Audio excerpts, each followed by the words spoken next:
हाँ जी, good morning बेटा। हमने लास्ट लेक्चर में टेरिडोफाइट शुरू किया। टेरिडोफाइट्स के बारे में मैंने आपको बताया था कि वो वेस्कुलर प्लांट्स है जिनके पास जाइलम फ्लोएम होता है। इसके बाद हमने टेरिडोफाइट्स के बारे में ये पढ़ा कि ये लाइक रेप्टाइल्स हैं और ये कम्प्लीटली सक्सेसफुल प्लांट्स नहीं हैं क्योंकि इनको भी पानी की रिक्वायरमेंट होती है। ये कूल, शेडी और मॉइस्ट प्लेसेस के ऊपर ग्रो करते हैं। इनमें प्राइमरी रूट्स रिप्लेस हो जाती हैं। अच्छा, फिर मैंने आपको बताया था कि टेरिडोफाइट्स दो तरह के होते हैं, एक जिनके पत्ते छोटे होते हैं और स्टेम बड़ी होती है, दूसरा जिनके पास लार्जर लीव्स होते हैं, स्टेम छोटी होती है। ठीक है जी। तो इसके बाद है बेटा लाइफ साइकिल ऑफ टेरिडोफाइट्स। अब आगे हमने इसकी लाइफ साइकिल देखनी है। मैंने डायग्राम से तो लास्ट लेक्चर में आपको समझाया था। टेरिडोफाइट्स, जैसा कि मैंने आपको शुरू में ही बताया कि ये प्लांट सॉइल बाइंडर्स का काम करते हैं, पहली बात। दूसरी बात, मेडिसिन में भी हम यूज़ करते हैं। तीसरा, ऑर्नामेंटल प्लांट की फॉर्म में भी यूज़ करते हैं। इनमें जो मेन प्लांट ग्रो करता है ना, जो आपको शुरुआत में मेन प्लांट ग्रो किया हुआ मिलेगा, जैसे हम मानते हैं कि ये प्लांट बॉडी है जी, तो ये कैसी होगी? प्लांट बॉडी जो मेन है वो होगी बेटा स्पोरोफाइटिक। स्पोरोफाइट प्लांट बॉडी है। और आप जानते हैं कि स्पोरोफाइट प्लांट बॉडी कैसी होती है? डायप्लॉइड होती है। जबकि हमने पीछे वाली क्लास में ब्रायोफाइट्स में ये देखा था मेन प्लांट कैसा होता है? गेमिटोफाइट होता है, हैप्लॉइड होता है बेटा। और ये रिप्रोड्यूस कैसे करेंगे? स्पोरोफाइट नाम से ही पता लग रहा है, प्रोड्यूसेस स्पोर्स।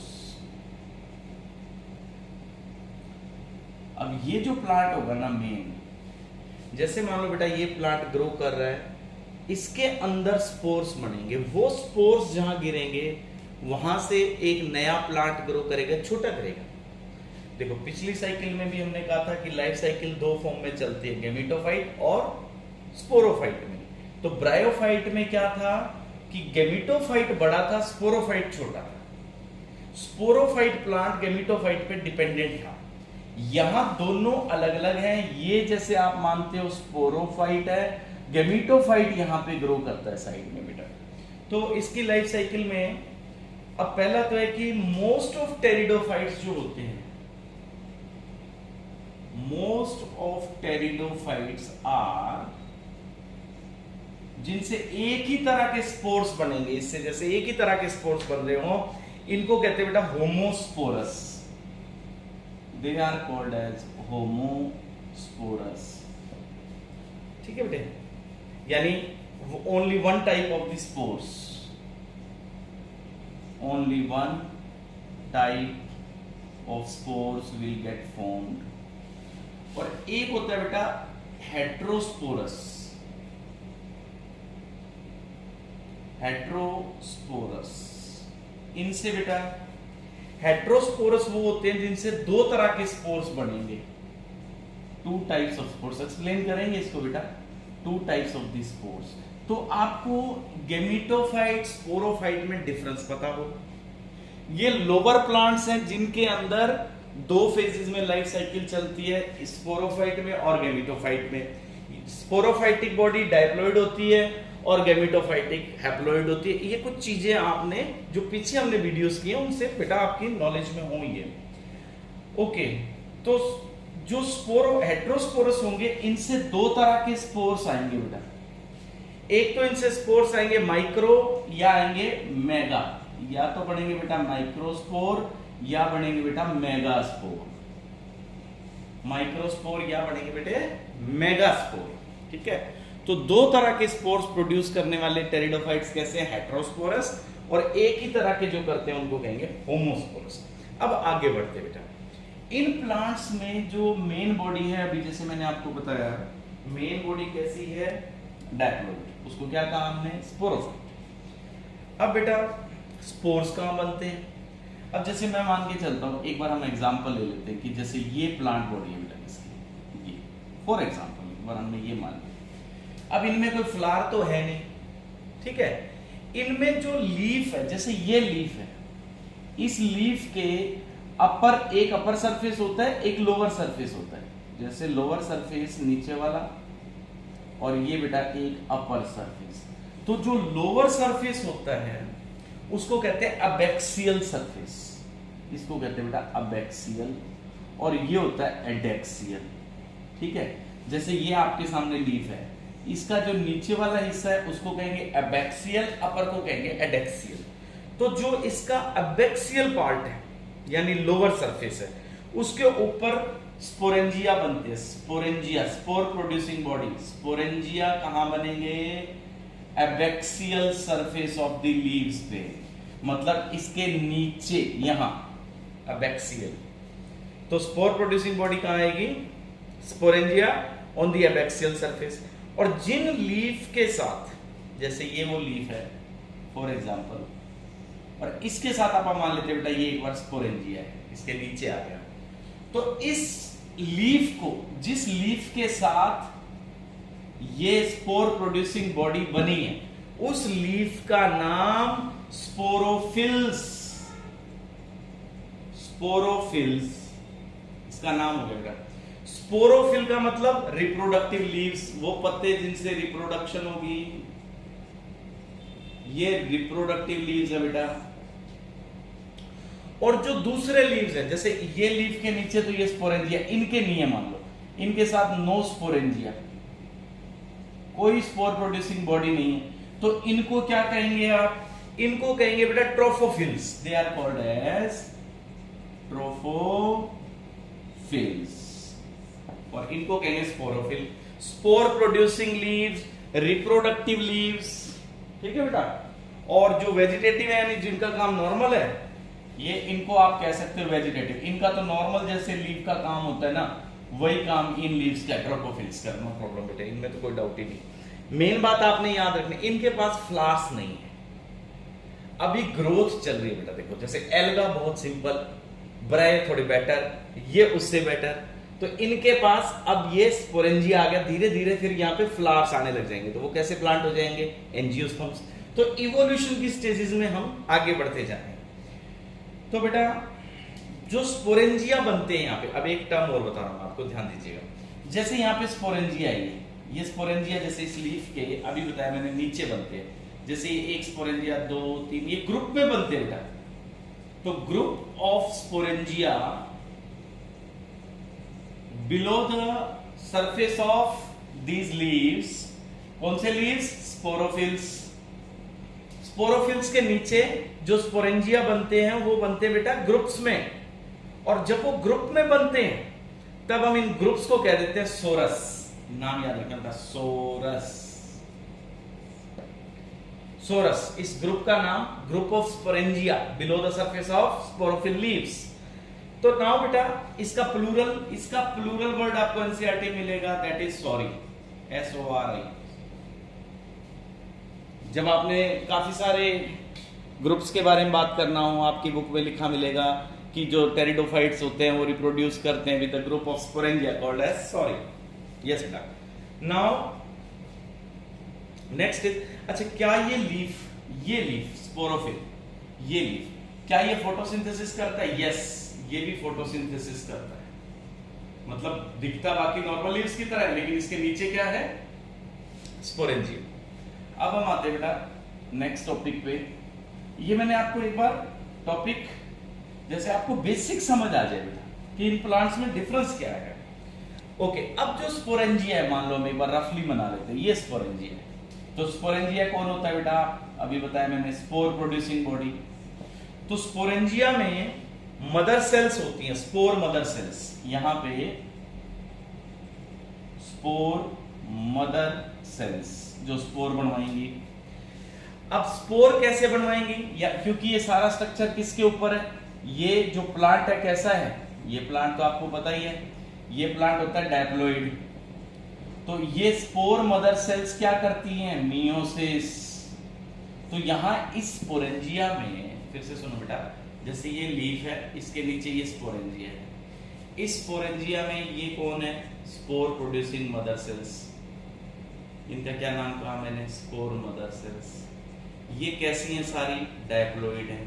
अब ये सेल क्या करती हैं? मियोसिस से आगे स्पोर्स प्रोड्यूस करेंगी बेटा, ऐसे।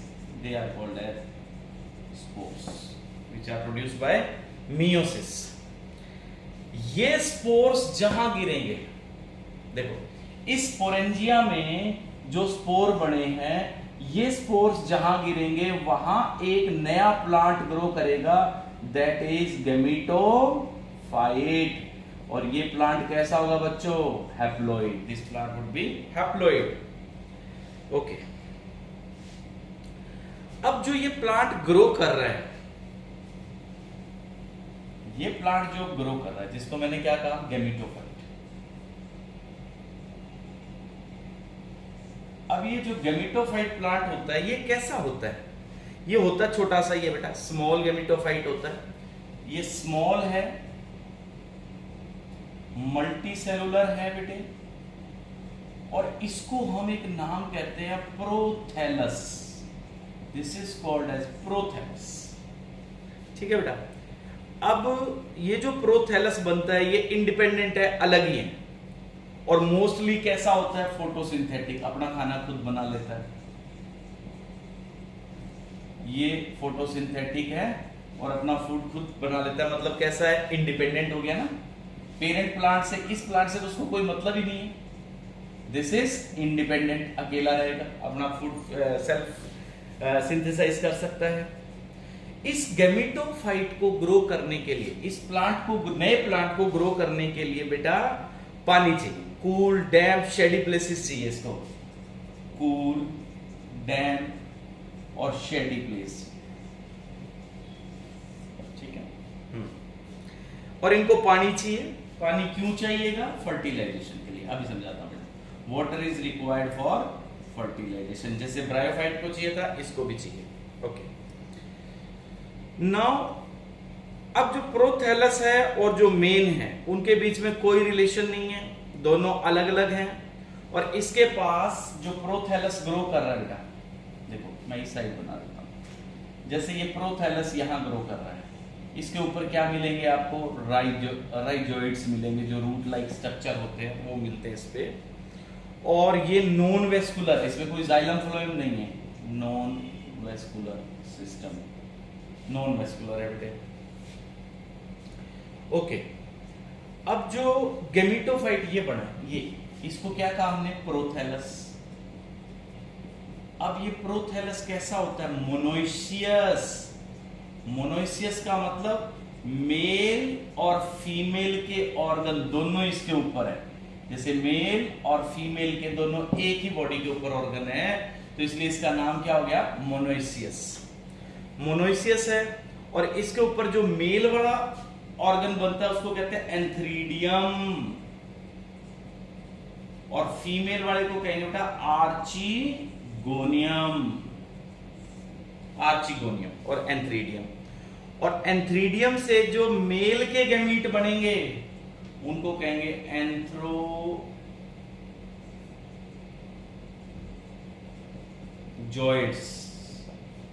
ठीक है बेटा। और फीमेल क्या प्रोड्यूस करेगा? एग प्रोड्यूस करेगा बेटा। अब यहां तक समझ आया आपको? यहां तक आपने नोट कर लेना है कि इनके अंदर मेल और फीमेल के सेक्स ऑर्गन एक ही थैलस पे, इसलिए इसको मोनोइशियस कहेंगे। मैं फिर से बता रहा हूं बेटा, देखो ध्यान दीजिएगा। जैसे ये मेन प्लांट बॉडी है, इस मेन प्लांट बॉडी को क्या कहा हमने? स्पोरोफाइट। ये कैसी है? डायप्लॉइड। इसके लीव्स के नीचे क्या लगते हैं? स्पोरेंजिया। स्पोरेंजिया में जो सेल्स थी वो कैसी थी? डायप्लॉइड। इनको क्या कहा? Spore mother cells. इन्होंने मियोसिस किया और क्या बनाया बेटा? एक हैप्लॉइड स्पोर बना दिया। ये ग्रो करेगा, यहाँ पे जर्मिनेट करेगा, इसके नीचे क्या होंगे? राइजोइड्स होंगे। इसके ऊपर मेल और फीमेल दोनों के ही सेक्स ऑर्गन ग्रो कर जाएंगे। मेल के अंदर जो गैमीट बनेगा यहाँ पे एन वाला, इसको कहेंगे एंथ्रोजॉइड्स। और फीमेल वाले इसको क्या कहेंगे ऑर्गन को? आर्चिगोनियम। अब यहाँ पे एग बनेगा इसके अंदर, वो भी कैसा होगा? एन। अब इसको इससे फर्टिलाइज करना है बेटा, एंथ्रोजोइड को एग से फर्टिलाइज करना है, और इसको क्या चाहिए, पानी चाहिए। ठीक है, पानी चाहिए, पानी की प्रेजेंस में ये फर्टिलाइज करेंगे। क्योंकि इनको फर्टिलाइजेशन के लिए वाटर चाहिए, तो इसको कहते हैं ज़ोइडोगैमी। ज़ोइडोगैमी का मतलब fertilization with the help of water. अब जैसे ये दोनों जुड़ेंगे, यहां से N और ये N, तो ये क्या बना देगा 2N। ये क्या हो गया जी, जाइगोट, और ये फिर से नया स्पोरोफाइट बना देगा। बस ये तो साइकिल है। ये 2N ये नया स्पोरोफाइट बना देगा, स्पोरोफाइट से फिर गैमेटोफाइट बनेगा, गैमेटोफाइट के दोनों गैमीट्स पानी की हेल्प से फर्टिलाइज करेंगे, फिर से जाइगोट बन गया, और जाइगोट से फिर से स्पोरोफाइट बन जाएगा बेटा। ठीक है, तो ये जो जाइगोट होता है ये वाला, ये एम्ब्रियो में डेवलप करता है बेटा, इसमें एम्ब्रियो में डेवलप करेगा, फिर ये स्पोरोफाइटिक प्लांट बना देगा। इसका मतलब इन पौधों में साइकिल कैसी है, इनमें देखो ये डायप्लॉइड ये हैप्लॉइड, तो इसलिए इस साइकिल को बोलते हैं बेटा diplo haplontic life cycle. It is called as diplo haplontic life cycle. ठीक है मेरे बेटा, तो यहां तक आपको समझ आया। इसके अंदर मेन प्लांट बॉडी स्पोरोफाइटिक, उससे gametophyte, fertilization and again plant body get developed. ठीक है, तो ये डायग्राम अगर आप देखेंगे तो आपको पूरी साइकिल समझ आ जाएगी बेटा। ठीक है।